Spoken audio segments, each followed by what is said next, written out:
Hello and welcome to Where You Not Entertained, where two film fans discuss their favorite flicks. I'm Daniel. And I'm James. And we are going to be talking about The Mandalorian, Episode 2 of Season 1. We talked about the first episode last time, so we're going to cover these episode by episode, just like we did The Witcher. Yep. Had a stellar kickoff on Episode 1, so Episode 2, can they tee it up a second time? Yeah, so, I haven't seen the entire series, so all of these are fresh views for me, but James has seen them. Mm-hmm. I've seen everything already. I'm rewatching it, so. Yeah, exactly. So how'd you feel about Episode 2, since yours is a little fresher take? I liked it. I love it, yeah. Yeah, I wasn't really sure. I just don't know. For me, I've heard a lot of, it's such a great show and all this stuff. It's been on at this point. It's been available to watch for months? Yeah, almost half a year, probably 6 months. Yeah, and so I haven't really heard anything about the plot or any of that kind of stuff because I don't like people telling me stuff that I feel like I'm going to watch. Mm-hmm. But I do hear a lot of, it's really good. I really enjoyed it and that kind of stuff. And so it makes me apprehensive when I start watching things like that, where everybody's like, I love it. I feel like I'm going to be like, You're such a contrarian, Daniel. No, I can't like this cool stuff. If other people like it, then it makes me less cool to like it too. Exactly. That's exactly what it is. That is exactly not what it is. But it is, no, it's just, it builds expectations, right? And so, yeah, no, that's fair. Those expectations can be easily let down, but I haven't been let down so far. I was hoping that the Mandalorian would be a little bit more of a badass than he actually is. I absolutely disagree with you. That's part of the thing I loved about this, was that he isn't perfect. I don't want him to be perfect, but like in a world with Jedis and Sith, I want a Mandalorian to not be some magical force user, and he's not just this archetypal ultimate fighting machine. No, I don't want him to be that, but I would like him to be more clever. Like, okay. I don't want him to walk into the giant, don't walk into the lion's den and then poke the lion and go, "Are you going to hurt me?" Yeah. Because the answer is yes. Be a little smarter about it. I did like how he did immediately get to protecting his ship as it was being scrapped. Oh, yeah. There was no hesitation there, and he's obviously a very good shot. Mm-hmm. So there is that. And I can definitely his approach to getting his stuff back. It's his stuff. So right. I can very much relate to that. That part of the Mandalorian is very relatable to me. Because like, you stole my stuff. What do you mean? Just give me my stuff back. Yeah. But at the same time, I did appreciate the fact that he was willing to do it the way it needed to be done.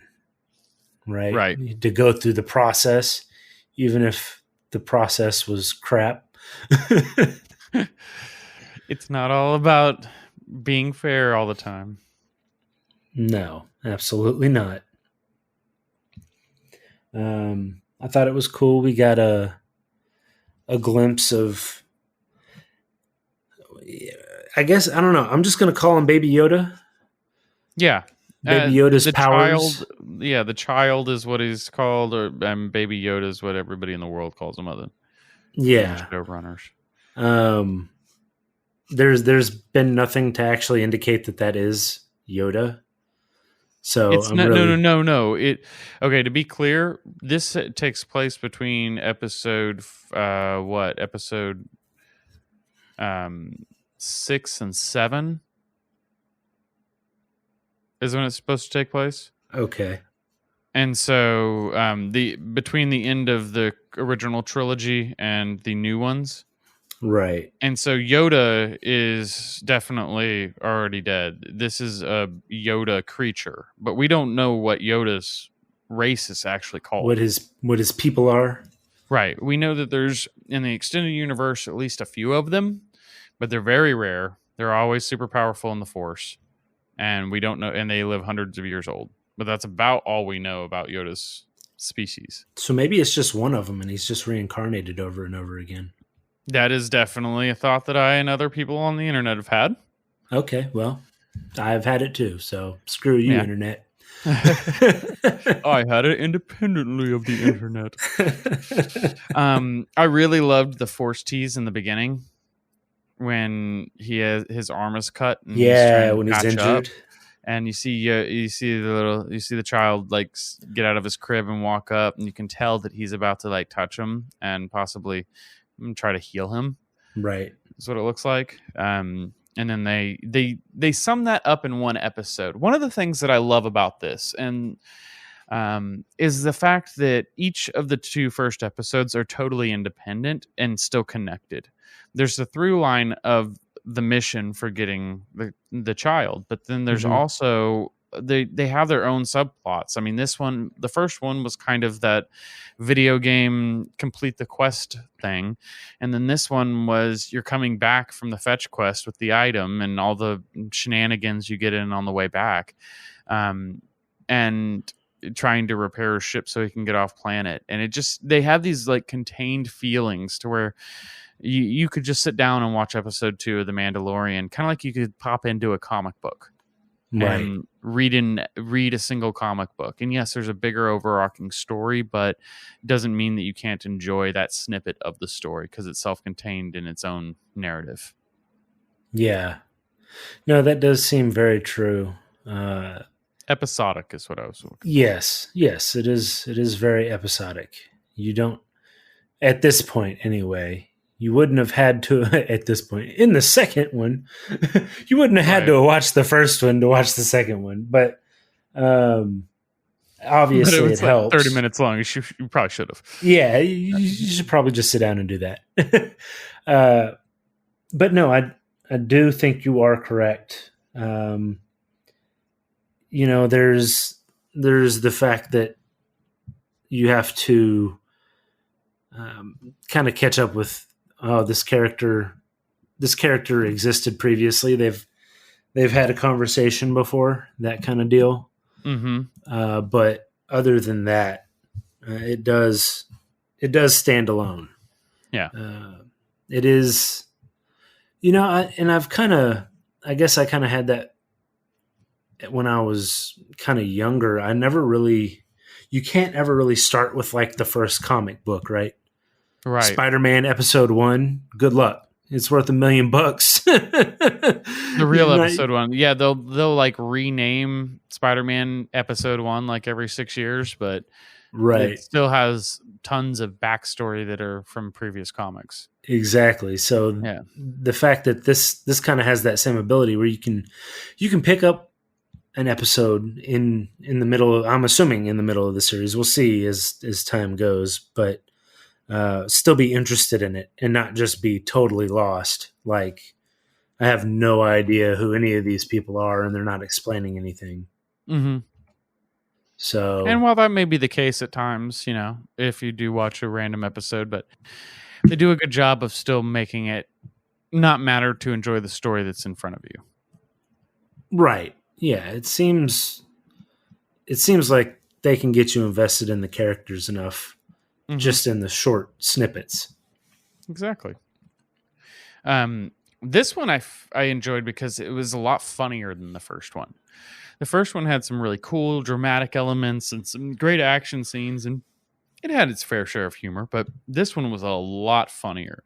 And I think that was a lot to do with the Jawas. Jawas are amazing. I love Jawas. They're maybe like my favorite characters in all of Star Wars, which I know nobody likes to hear that, but they're just so hilarious. And there's something about their like hooded, and you can't see anything but those red glowing eyes, but then they're also kind of like cute and obnoxious at the same time.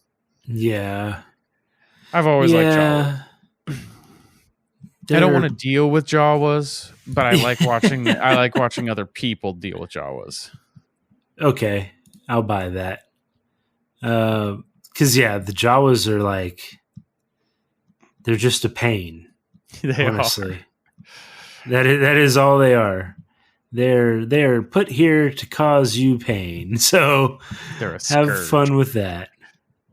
But I mean, comedically, that's what some of the best parts of this show came from. I mean, the whole thing was mainly about Jawas, but like the assault on the Jawa vehicle where he was like climbing up like Batman going up a building. Yeah. And then right up to fighting his way to the very top, and he's finally made it, and he's going to kick some Jawa ass, and they all turn on him and shoot him, and he falls off right there. Yeah. I thought that was hilarious. It was great. No, that was a great moment. And then you had the whole egg situation. Yeah. They give him all of his stuff back if he got an egg for them, and then they just break in and start chowing down on the egg. Right. Like all that for an egg? You almost got me killed for an egg? For dessert. Yeah. Exactly. Yeah. I was curious when they were all chanting, retrieve the egg, retrieve the egg. I was like, oh, the egg. Like, is this going to be some like dinosaur or monster that they're going to now have control over or something? Like, what is it? Yeah. It sounds a lot easier than I think it's going to be. Yeah, exactly.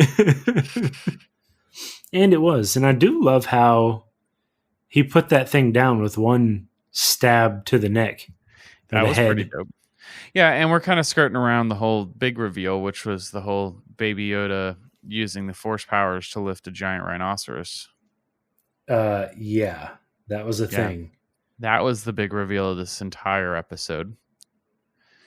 So yeah, I knew he had. Obviously, he's got some powers. He's kind of telegraphing that, like when you're talking about his wound, right? Or if he doesn't, or if you don't know he necessarily has those kinds of powers, but maybe he's practicing. Because apparently he's not as old. He's much older than he looks. Well, that's the thing. I was trying to think about it. It always seemed weird to me the first watch through, but I think looking back on like watching these first 2 episodes, it might be that like Yoda's race, instead of growing up like world intelligence, they grow up force first. Because like if you look at a human.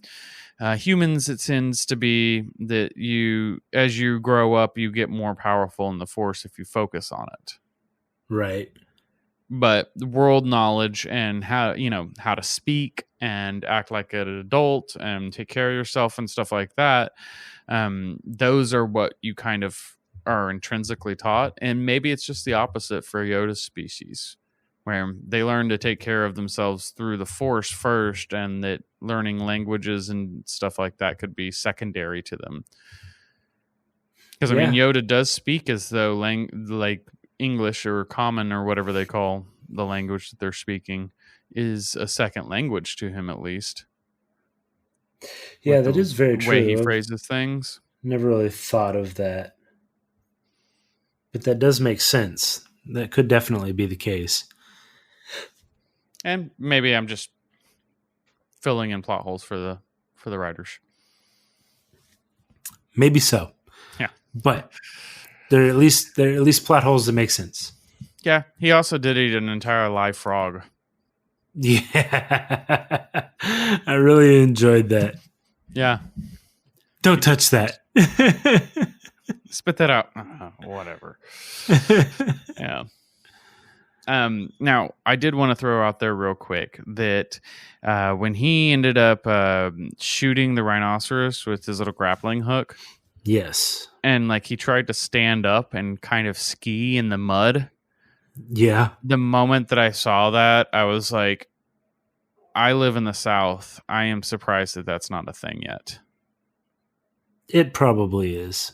Mud skiing. Sure. I mean, like, if noodling is, how is there not a mud ski? I'm sure there has to be mud skiing. Yeah, it's got to be. It's got to be a thing. Yeah. So, I'm sure that we'll get on the internet and figure that out later, or not. Probably not. If you know about mud skiing, please send us an email or hit us up on social media and tell us about it. Yeah, we'd love to find out, but I don't think I'm going to take the time to investigate on my own. Fair enough. I'm okay with that. All right. Well, I think we've thoroughly talked about the second episode of The Mandalorian. Was there anything else you wanted to cover before we got off? I can't. I don't know how to pronounce his name. Who was it? Cool. Well, yeah. Oh, okay. Whatever. Yeah, Nick Nolte's character. Nick Nolte's character. Yeah. I did appreciate his role. He is amazing. I have spoken. Yeah. His refusal to take any help. Like, he's just a good character. I love how he was like, it's going to take me days to put this thing back together. Mm-hmm. Or he said it's going to take days to put this thing back together. And he was like, it'll take less time if you help. Yeah. If I help, I was going to be the one doing it. You're going to put my shit back together for me? Oh, man. This is great. Yeah. No, he's a great character. Yeah. I was so hoping that he would accept the invitation and join the crew. Right. Yeah, when he said that, I was like, oh, he's building the team. And then Carl was like, no. And I was like, oh, okay. Fine. Fair enough. Yep. All right. Well, then I think that about covers it for The Mandalorian episode 2. If you like what you heard, please like and subscribe and join us next time on Were You Not Entertained?